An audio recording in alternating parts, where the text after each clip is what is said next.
Ya ayyuhalladzina amanu kulu min thayyibati ma razaqnakum. Ya ayyuhalladzina amanu qu anfusakum wa ahlikum nara. Dan banyak lagi ayat-ayat yang lainnya. Nah, kalimat setelah iman itu adalah amal soleh sebagai bukti keimanan kita. Artinya apa Bapak Ibu? Maka cara memahaminya, wahai orang-orang yang mengaku beriman, buktikan keimananmu itu, kata Allah.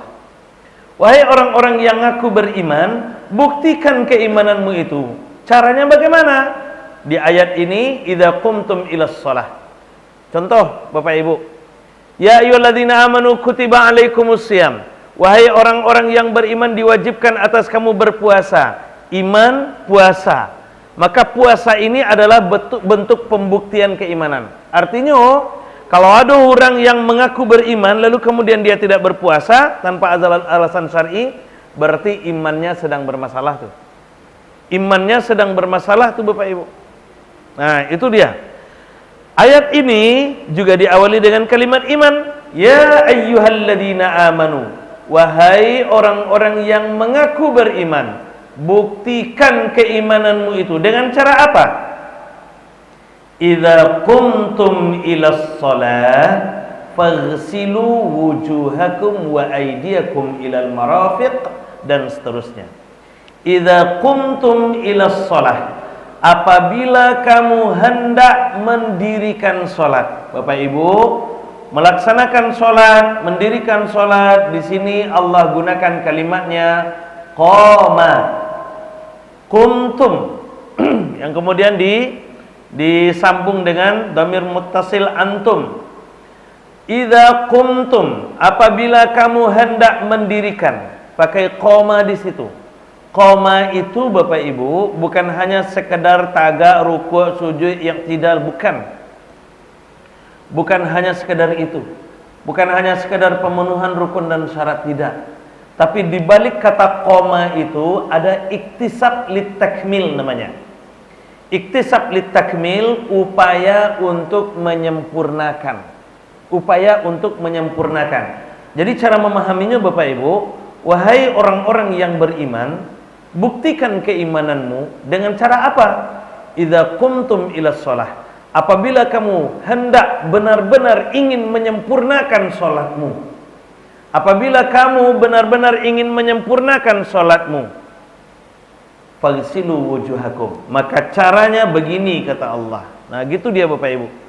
Jadi kalau ingin sempurna salatnya, maka perbaiki dulu ininya. Faghsilu wujuhakum wa aydiyakum ilal marafiq wamsahu bi ru'usikum wa arjulakum ilal ka'bain. Wudu. Nah, bagaimana cara menyempurnakannya? Kita akan tengok Bapak Ibu. Idza kuntum ilas shalah, pertama kata Allah, faghsilu wujuhakum, maka basuhlah wajahmu. Basuhlah wajahmu. Nah, Bapak Ibu, kata-kata basuh Allah gunakan di situ kalimatnya ghasala. Fi'il amarnya irsil, faghsilu, irsilu untuk jamaknya. Irsil, ghasala dari kata ghasala. Ghasala itu Bapak Ibu membasuh tapi dengan air yang mengalir. Membasuh dengan air yang mengalir. Maka misalnya membasuh muka, maka airnya tuh harus ngalir di muka awak. Tidak boleh cuma dilap-lap saja. Harus ngalir airnya itu di muka awak, itu baru ghasala. Nanti Bapak Ibu akan ada air yang tidak mengalir, yang dituntut tidak mengalir. Nah, nanti akan ada bahasanya itu. Sekarang dulu irsil, ghasala. Ghasala itu airnya ngalir. Jadi airnya diambil, ditampuang di tangan awak, sudah itu disiraman ke muka awak, ngalir airnya di muka awak, maka itu yang ghasala. Itu prinsip pertamanya. Kalau tidak mengalir, maka ini yang diragukan prinsipnya. Maka Bapak Ibu bertentanganlah, kemudian berselisih pendapatlah kemudian para ulama terkait dengan wudu pakai spray. Bapak Ibu, ambo, kalau mohon maaf, ambo biasanya Bapak Ibu kalau membawa jamaah itu ambo akan anjurkan, di atas pesawat kan kita wudu itu akan sholat tuh. Nah, kalau awak ke sholat tentu awak suci dulu. Cara bersuci bagaimana? Wudu. Kan ada alternatif lain selain wudu, tayamum. Kalau tidak mungkin wudu, maka bertayamum. Pilihannya dua, wudu atau tayamum. Nah, sebagian jamaah memilih wudu tapi pakai spray, pakai semprot, Pak. Ada tuh kan? Nah, ini yang diragukan. Ketika disemprot itu, apakah air mengalir di wajah kita? Ketika disemprot tangan, apakah air mengalir di tangan kita? Kadang-kadang tidak. Maka dia akan keluar dari prinsip. Dia akan keluar dari prinsip wudu. Itu bagaimana caranya Ustaz? Kan dikasih kesempatan oleh Allah bertayamum. Maka tayamum saja kan tidak ada masalah. Akan lebih aman tayamum Bapak Ibu daripada nanti kita paksakan diri untuk berwudu tapi tidak terpenuhi prinsip-prinsip wudu. Itu dia. Kan fa illam tajidu ma'an fatayammamu sa'idan thayyiba, kata Allah kan. Kalau kamu tidak bisa mendapatkan air, maka fatayammamu. Boleh kok bertayamum, kata Allah kan. Di lanjutan ayat ini, silakan bertayamum, kata Allah. Kan boleh. Dikasih kesempatan oleh Allah. Kenapa harus kita paksakan dengan berwudu? Kalau bau wudu lo awak, misal mohon maaf Bapak Ibu, bau wudu lo awak di toilet pesawat, kan tidak mungkin. Toilet pesawat, apalagi Bapak Ibu kalau gak pesawat umroh kan, pesawat haji umroh kan 9 jam tuh di atas pesawat. Masing-masing toilet tuh paling banyak 2 botol aqua disiapkan cuman air. Itu pun untuk cebok saja kan. Dan karena awak orang Indonesia tidak biasa cebok pakai tisu, maka disiapkan juga air 2 botol. Rata-rata setiap toilet itu 2 botol. Nah, apakah itu cukup kalau dipakai untuk berwudu? Tentu tidak mungkin. Jamaah sebanyak itu. Pesawat enggak gadang kan? Kadang-kadang pesawatnya sampai 150, kadang-kadang pesawatnya 360. Syukur kalau pesawat ketek. Kalau pesawat ketek 167 seat itu. Tapi kan kalau pesawat ketek kan toiletnya juga sedikit. Cuma sampai toilet, 6 toiletnya. Kalau pesawat gadang yang A330 itu masih mending itu. 1, 2, 3, 4, 5, 6, 7, 8. 8 paling banyak 10 toilet yang disiapkan. Itu masing-masing 2 botol mah cukup. Enggak cukup. Maka enggak mungkin kita berwudu pakai itu. Nah, kalau berwudu lu awak bawa air botol kau enggak boleh naik tu. Nah, enggak boleh. Maka ba'a caranya fa illam tajidu ma'an fatayammamu. Maka bertayamum saja. Daripada kita paksakan diri dengan berwudu pakai spray, tapi nanti keluar dari prinsip-prinsip wudu. Nah, ini dia Bapak Ibu. Walaupun kemudian ada ulama yang membolehkan berwudu pakai spray itu karena kondisi daruratnya. Tapi kita kembali lagi ke prinsip Al-Quran. Tuntunan dan tuntutan Al-Quran, irsil kata Al-Quran. Basuh itu airnya ngalir. Kalau tidak ngalir itu bukan basuh namanya. Itu bukan ghusalah namanya. Kalau tidak ngalir. Kalau tidak ngalir namanya masaha nanti. Oke Bapak Ibu, maka basuhlah wajahmu, alirkan air di wajah itu. Perkara nanti sudah mengalir lalu kita rata-ratakan, itu boleh. Itu boleh, adalah namanya, merata-ratakan air. Boleh itu. Harus diratakan. Dan wajah lagi. Faghsilu wujuhakum, basuhlah wajahmu. Pertanyaannya, yang wajah itu mana? Yang wajah itu? Wajah itu Bapak Ibu normal, mulai dari normalnya tumbuh rambut. Normalnya tumbuh rambut, bukan Pak Agus. Pak Agus aduh. Agus itu agak gundul sedikit. Nah, normalnya tumbuh rambut sampai batas kiri kanan pangkal telinga. Nah, kemudian untuk kehati-hatian di sini 2 ruas jari seperti ini batasnya, sini. Kemudian ke bawah. Di sini di bawah telinga ini ada ujung rahang Bapak Ibu, ada ujung rahang. Ini masuk wajah. Nah, kemudian ke bawah. Nah, di sini terjadi lagi 2 pendapat. Pendapat pertama, wajah itu batasnya sampai ke sini, ke dagu, ujung dagu ini. Ujung dagu. Pendapat yang kedua, ada 2 ruas jari di bawah dagu masuk wajah. Ngukurnya seperti ini. Nah, ini batasnya. Ini batasnya. Kita ngambil pendapat yang mana? Yang ujung dagu atau yang di bawah dagu, Bu? di bawah dagu. Di bawah dagu. Karena nampak di bawah dagunya seketek kan. Nah, yang ngambil pendapat bahwa wajah itu sampai ke ujung dagu ini, maka pakai talakuang yang batapak. Ada talakuang batapak kan, Bu? Nah, pakai talakuang yang batapak supaya tertutup yang ikunya. Yang ngambil pendapat itu. Tapi ada pendapat kemudian yang kedua, 2 ruas jari, 2 ruas. Bantu ikut cara mengukurnya dari depan sama sampai sini. Ini batasnya. Ini batas wajah. Lewat dari sini ini udah masuk wilayah halak namanya nanti. Nah, ini batas wajah itu. Oke?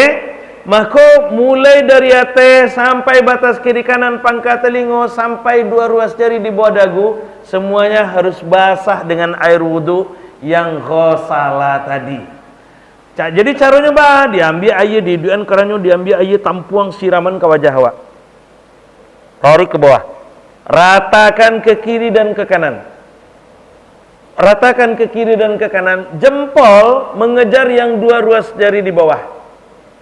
Yang 2 ruas jari di bawah. Telunjuk dan jari manis membersihkan mata, rongga mata dan hidung, pangkal hidung. Jadi dibersihkan semuanya. Mohon maaf Bapak Ibu, kamu pernah bertamu jo jamaah, selesai sholat subuh salaman masih kadang-kadang ciri matanya. Berarti tanda tidak berhasil membasuh wajahnya waktu berwudu. Nah, ini akan jadi masalah. Ini digosok Bapak Ibu, digosok. Ini pangkal hidung kemudian masuk ke sini. Kalau di dalam hidung kan sebelum wudu. Itu kan sunnah. Sunnah kan? Istinsak, masukkan air ke hidung, itu sunnah. Kita ambil yang wajibnya aja ini dulu. Ini harus basah semuanya. Kalau yang pakai satu tangan bagaimana Ustaz? Awak pakai gayung. Maka ambil satu tangan siraman, alirkan di wajahnya, kemudian ratakan ke seluruh wajahnya. Semuanya kena. Yang laki-laki pas bagian jenggot, maka taklilul lihyah, di sela-sela jenggotnya. Tarik dari depan, kemudian tarik lagi sela-sela dari bawah, dari belakang. Selesai dia wajahnya. Nah, ini harus semuanya harus bersih dan semuanya harus dengan air mengalir. Mohon maaf, akan jadi masalah ibu-ibu nan suko pai dakwis. Ini pernah dakwis, Bu? Nggak tahu dakwis doh. Dakwis itu ibu-ibu majelis taklim dan raun-raun tuh Oh, dakwah wisata. Dakwah wisata katanya kan. Pai raun-raun, kironya lupa membawa badak. Awak kaba wudu apa acaranya leh? Kok kaba wudu digosok-gosok badak luntur? Kok ndak ka digosoknya tuntutan wudu? Maka ba acaranya leh? Akhirnya dek beliau kau diambil airnya lap-lapkan ke mukanya seketek-seketek. Nah, kacau tuh wudunya. Kacau wudunya Bapak Ibu. Itu dia. Oke? Nah, semuanya harus diratakan. Adalah diratakan wajahnya ini. Semuanya harus kena. Mulai dari normalnya tumbuh rambut sampai batas kiri kanan pangkal telinga sampai ke bawah dagu, 2 ruas jari di bawah dagu yang ambil pendapat ini. Atau di ujung dagu ini boleh, silakan. Yang ambil pendapat ujung dagu boleh. Nah, oke. Itu yang pertama. Faghsilu wujuhakum, basuhlah wajahmu. Yang kedua, wa aydiyakum ilal marafiq, dan basuhlah tanganmu sampai ke siku. Wawnya ataf ke faghsilu wujuhakum. Maka wa aidiya, wujuha wa aidiyakum. Wa aidiyakum ilal marafiq, dan basuh pula wajahmu sampai ke siku. Lihat bahasanya Bapak Ibu. Allah mintanya tangan sampai ke siku. Yadun itu mulai dari asabi' sampai katif. Mulai dari ujung jari sampai ke pangkal lengan, ketiak. Ini yadun. Tapi Allah batasi, ada di sini kafun, asabi', ruskun, sa'id, mirfaq, katif. Sampai ke sini kan? Allah batasi sampai ke sini, mirfaq. Berarti batasnya ke sini. Jadi yang dibasuh itu antara ujung jari sampai ke siku. Nah, ba'a caronyo, kalau kita perhatikan ayatnya di situ Allah gunakan huruf ila. Ila itu harful lil ghayah. huruf yang menunjukkan tujuan. Huruf yang menunjukkan tujuan. Ilal mirfaq berarti tujuannya siku. Tujuannya siku. Kalau tujuannya siku berarti startnya mulai dari ujung-ujung jari. Mulai dari ujung-ujung jari. Maka membasuh tangan itu mulai dari ujung jari sampai ke siku. Bukan dari siku ke ujung jari. Tapi ada nak nampak orang memulai membasuh tangan dari siku ke ujung jari, Pak Ibu? Ada kan? Ya, nyiduan sekran nyodoan siku kesok-kesok lah. Ya Pak? Banyak kan? Banyak. Tapi kan sah Ustaz. Kembali lagi prinsip kita. Target kita bukan sekedar sah dan batal. Kalau target kita sekedar sah dan batal, terserah mau dari mana saja. Mau dari pergelangan mulai dulu, boleh. Mau dari siku mulai dulu, boleh. Mau dari telapak tangan mulai dulu, boleh. Bahkan Bapak Ibu, bahkan awak pergi ke Batang Ayi, tiba di pinggir tu, di tabiang tu, awak baniek. Sengaja aku berwuduk karena Allah Ta'ala. Melompek awak ke Batang Ayi. Mau gaya kupu-kupu, mau gaya kodok, mau jungkir balik, mau salto, wuduknya sah. Tapi kan dulu kaki Ustaz, sah wuduknya. Karena Imam Abu Hanifah tidak merukunkan tartib. Sah wuduknya Bapak Ibu. Tapi nilainya, nah ini yang jadi masalah. Nilainya kok yang jadi masalah Bapak Ibu. Tuntutan Allah sekarang, tuntutan Allah membasuh tangan itu dari ujung jari sampai ke siku. Awak agia dari siku ke ujung jari. Sesuai tak tuntutan dengan yang kita kasih?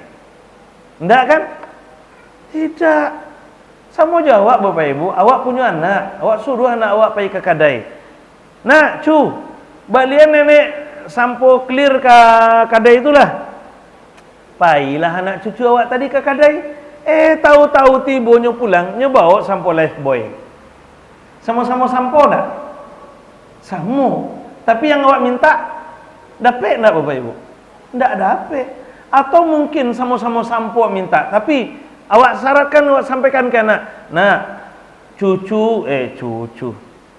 Nenek nio sampo clear, tapi clear ice cream mentol yang warna hijau. Pailah cucu awak tadi ke kedai, mengeceknya ke orang kedai. Lai ada sampo clear. Lai, nyagi lah ada tadi clear komplit yang warna hitam. Dapat nak samponya Pak Ibu? Dapat. Sama-sama clear. Sama membersihkan kepala. Sama, tapi yang awak minta dapat tak? Begitupun Allah ternyata Bapak Ibu. Allah mintanya dari ujung jari sampai ke siku. Kini awak agih dari siku ke ujung jari. Sah tak wuduknya? Wuduknya sah karena dari siku ke ujung jari itu harus basah. Kalau lagi basah dari siku ke ujung jari sah wuduknya. Terserahlah mau dari mana saja. Tapi nilainya pasti beda. Maka akan berbeda Bapak Ibu. Yang target kita nilai ini akan berbeda Bapak Ibu. Misal, si A sholat, ketika berwudu membasuh tangan dari ujung jari sampai ke siku. Di sebelahnya si B sholat, ketika berwudu membasuh tangannya dari siku ke ujung jari. Beda itu nilai sholatnya. Beda nilai sholatnya Bapak Ibu. Karena tuntunan Allah itu yang diinginkan ini yang kita kasih lain. Nah di situ peluang kita sebenarnya yang kadang-kadang kurang terperhatikan bagi kita. Sepertinya kecil, tapi ternyata yang kecil itulah yang mempengaruhi nilai. Lain lulus KKM, tapi itu pas-pasan saja nilainya. Nah itu dia. Oke Bapak Ibu, maka membasuh tangan wa aydiyakum ilal marafiq. Membasuh tangan itu sampai ke mirfaq, sampai ke siku, mulai dari ujung jari. Apalagi Bapak Ibu, kalau awak mulai dari siku, kalau aduh misal awak suka memanjang-manjangan kuku atau lupa memotong kuku setiap hari sunnah, setiap hari Jumat tu, awak siram dari atas, meluncur air di atas kuku awak, tidak masuk air ke bawah kuku awak, bermasalah wuduknya. Kan seketeknya Ustaz. Yo seketeknya kan anggota wuduk juga.